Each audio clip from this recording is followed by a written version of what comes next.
મંચ ઉપર ઉપસ્થિત કોંગ્રેસ પરિવારના સૌ સન્માનીય સાથીઓ, મારા સાથી પૂર્વ ધારાસભ્ય માનનીય ચંદનજીભાઈ ઠાકોર, અમારા સૌના આગ્રહને માન આપીને અહીંયા ઉપસ્થિત રહેલા ઓલ ઇન્ડિયા કોંગ્રેસ કમિટીના અમારા નેતા, આગેવાન, પ્રવક્તા, મીડિયા ડિપાર્ટમેન્ટના ચેરમેન પવન ખેડાજી, ખાસ દિલ્હીથી આવ્યા છે, ફરી એકવાર એમના માટે તાળીઓનો આવકાર થઈ જાય. એઆઈસીસીના સેક્રેટરી સુહાસિનીબેન યાદવ, તુષારભાઈ ચૌધરી વિરોધ પક્ષના નેતા, જિલ્લા પ્રમુખ શ્રી ગેમરભાઈ, આપણા અમિતભાઈ ચાવડા પ્રદેશ પ્રમુખ શ્રી ગુજરાત પ્રદેશ કોંગ્રેસ સમિતિના, કિરીટભાઈ પટેલ, આપ તમામ બહેનો, માતાઓ, વડીલો, યુવાન મિત્રો, પત્રકાર બંધુઓ, આજે જન આક્રોશ રેલી જે 21 તારીખે ઢીમાથી નીકળી, એની પૂર્વે સૌરાષ્ટ્રની અંદર 1000 કિલોમીટરની ટ્રેક્ટર યાત્રા અમે કરી. આ તો બધા સારા માણસો છે મીડિયાના, પણ કેટલીક ચેનલોમાં નિયમિત ઉદ્યોગપતિઓનું બંડલ જાય કે જિગ્નેશભાઈની વિરુદ્ધમાં કઈ રીતે બતાવીએ, કોંગ્રેસ પાર્ટીની વિરુદ્ધમાં કઈ રીતે બતાવી, કાયદેસર સોપારી જ આપેલી છે. આ તો બધા સારા માણસ સરસ બતાવશે મને, પણ 1100 કિલોમીટર લાંબી જે યાત્રા કરી, એ યાત્રાના મૂળમાં કોંગ્રેસ પાર્ટીનો એક જ વિચાર, એક જ ભાવ હતો. એ ભાવ લઈને તમારી વચ્ચે આવ્યા છીએ કે જગતનો તાત ખેડૂત, એના દેવા માફ થવા જોઈએ. આ કાકોસીની ધરતી યાદ રાખે.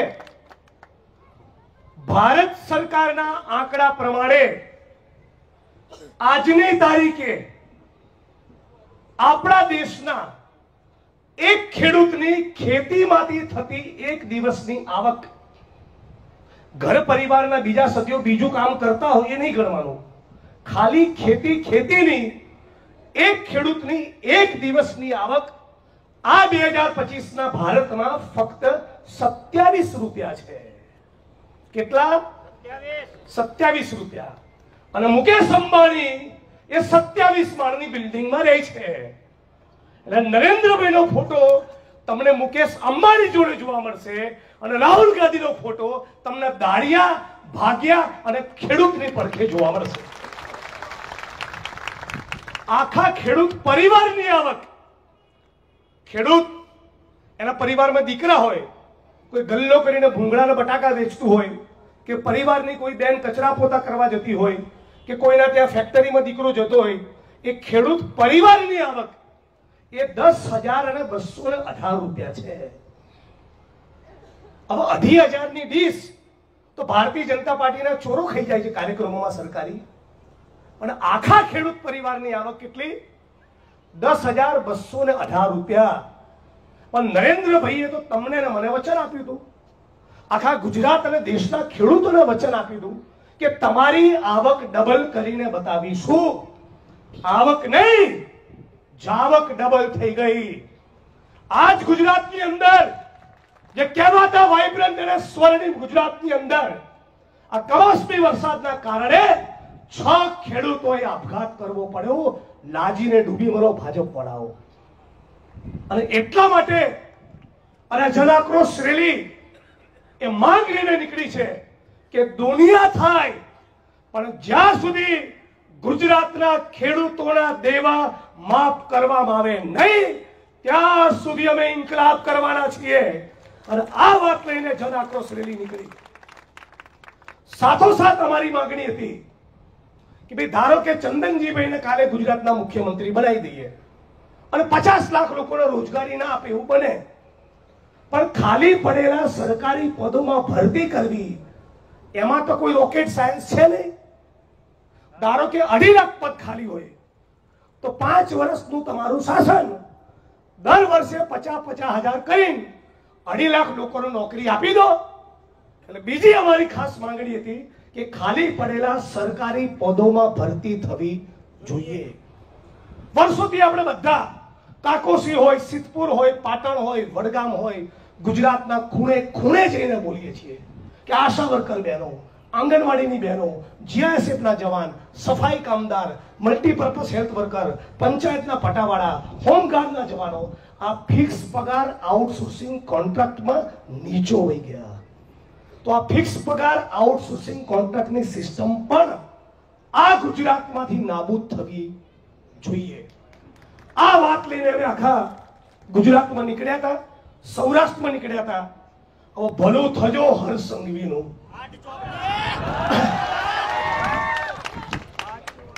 ભલું થજો એનું કે ઢીમામાં અમે ગયા.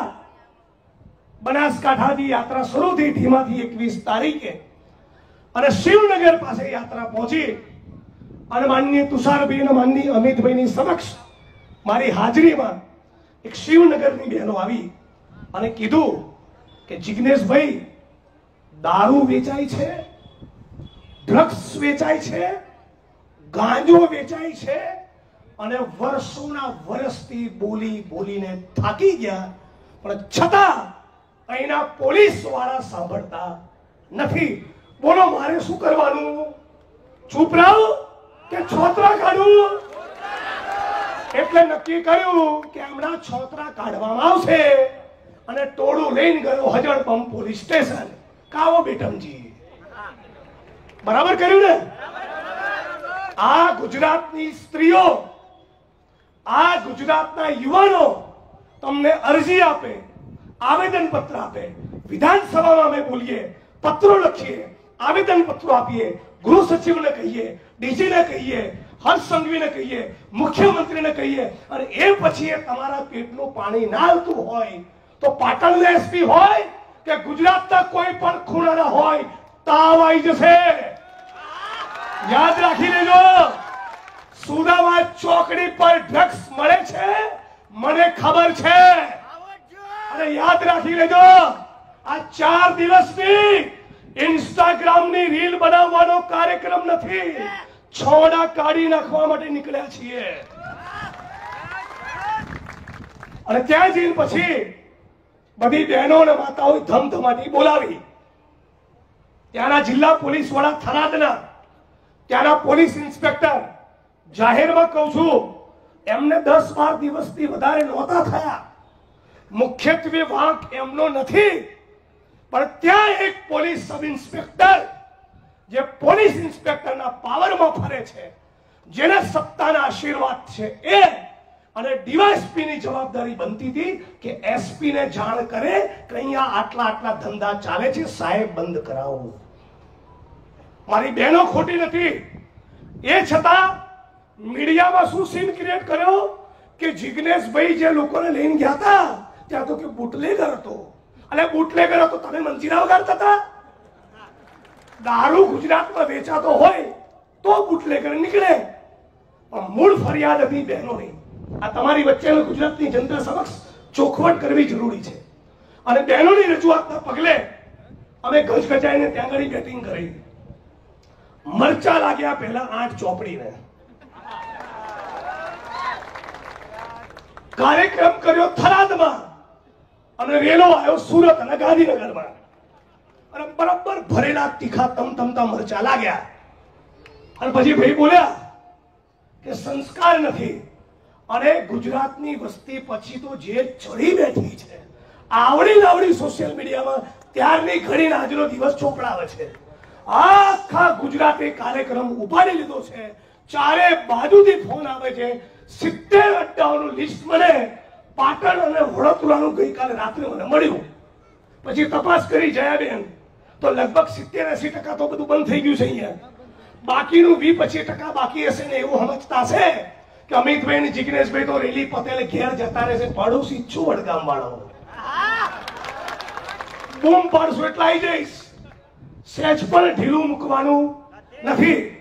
પણ મિસ્ટર સંઘવીને કહેવા માંગુ છું, કાવો આ કાકોસી અને પાટણની ધરતી પરથી તમને ચેલેન્જ કરું છું.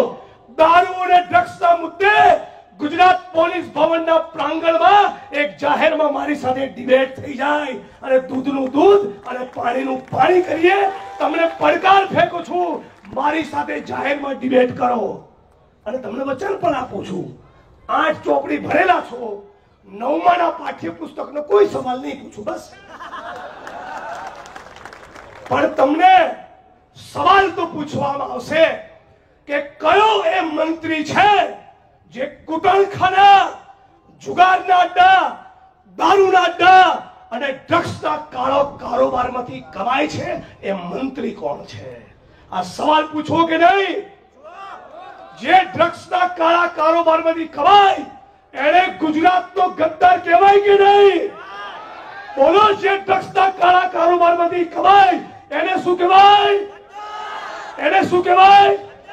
ગુજરાતનો ગદ્દાર. શું કહેવાય એને? બે મુઠ્ઠી તાળીને બોલો, જે ડ્રગ્સમાંથી કમાય એને શું કહેવાય? કોનો ગદ્દાર? બધા બોલો, શું કહેવાય? તો આવા ગુજરાતના ગદ્દારોને છોડવાના નથી. माननीय पवन जी, पुलिस के कुछ दोस्तों ने फोन करके 2 दिन पहले मुझे बताया, कल चंदन जी भाई को बताया, मेरी विधानसभा की टीम में किसी ने बताया कि जिग्नेश भाई आपके खिलाफ जिस प्रकार से आसाम में साजिश हुई, उस प्रकार की साजिश की गुजरात की भाजपा सरकार और एक बार तैयारी कर रही है. तो मैंने बताया 2 दिन पहले ही आसाम की कोर्ट ने महिला के साथ छेड़छाड़ी करने का जो केस लगा था, उसकी जो सेक्शन थी वो धारा मेरे खिलाफ से निकाल दी है. खोटा केस करशो तो भोगवशो, चालू नौकरी में हसो तो भी, निवृत्त થઈ ગયા હસો તો भी, અને ન્યૂઝ ચેનલ ની ડિબેટ માં બેસીને ફાંકા ફોજદારી કરનારા નિવૃત્ત આઈપીએસ અધિકારી મિસ્ટર બ્રહ્મભટ્ટ, તું બી મેહોણાનો અને હું અસલ મેહોણાના કયા ગામમાં કેટલી જમીનો તેન તારા હાડુભાઈને બનાવી લીધી છે ને, બધાનો રેકોર્ડ મારી જોડે આવી ગયો છે. એટલે ખોટી ટણીઓ જ્યાં કરતા હોય ને ત્યાં, અહીંયા નહીં, અહીંયા ગુજરાતની જનતાએ સંકલ્પ કર્યો છે આપણી બહેન દીકરીઓ માતાઓને હવે વિધવા બનવા દેવાની નથી. હું 2 મિનિટમાં મારી વાણીને વિરામ આપીશ, પણ આપ તમામ લોકોને હાથ જોડીને વિનંતી કરું છું, દારૂના વ્યસનમાંથી કદાચ તમારો દીકરો બચી જશે, કદાચ સફળતાપૂર્વક તમે પ્રયત્ન કરશો તો બહાર આવશે, પણ એકવાર ડ્રગ્સની ચુંગાલમાં ફસાયો એટલે કાયમ માટે તમે એને ભૂલી જજો. એટલા ભયંકર કેમિકલ ડ્રગ્સ આપણા ગુજરાતમાં આવી ચૂક્યા છે. બીજી ચેલેન્જ આપું છું ગુજરાતની સરકાર અને ગુજરાતના ગૃહમંત્રીને, તમે વિધાનસભાના મંચ ઉપર ગુજરાતમાં 5 વર્ષમાં કેટલું ડ્રગ્સ પકડાયું એનો સાચો આંકડો જાહેર કરો. મારો દાવો છે કે ગુજરાતના દરિયાકાંઠે છેલ્લા 5 વર્ષમાં 72,000 કરોડ રૂપિયાનું ડ્રગ્સ પકડાયું છે. તમે જે આંકડા આપો છો મીડિયામાં, જાહેર સભાના મંચ પરથી અને વિધાનસભામાં, એ આંકડાઓને હું ચેલેન્જ કરું છું. સાચો આંકડો એનાથી પણ ગંભીર છે. સવાલ નંબર 3, કાકોસીના કોઈ વ્યક્તિના ઘરમાંથી ડ્રગ્સ પકડાય તો ભી પોલીસ એની પૂછપરછ કરવી જોઈએ કે ના કરવી જોઈએ? એની તપાસ થવી જોઈએ કે ના થવી જોઈએ? તો ગૌતમ અદાણીના મુન્દ્રા પોર્ટ પરથી ડ્રગ્સ પકડાયું. બોલો મારા 56 ઇંચની છાતી વાળા મોદી સાહેબ, કબ ચढ़ेगी ईदी अदानी के घर की सीढ़ी?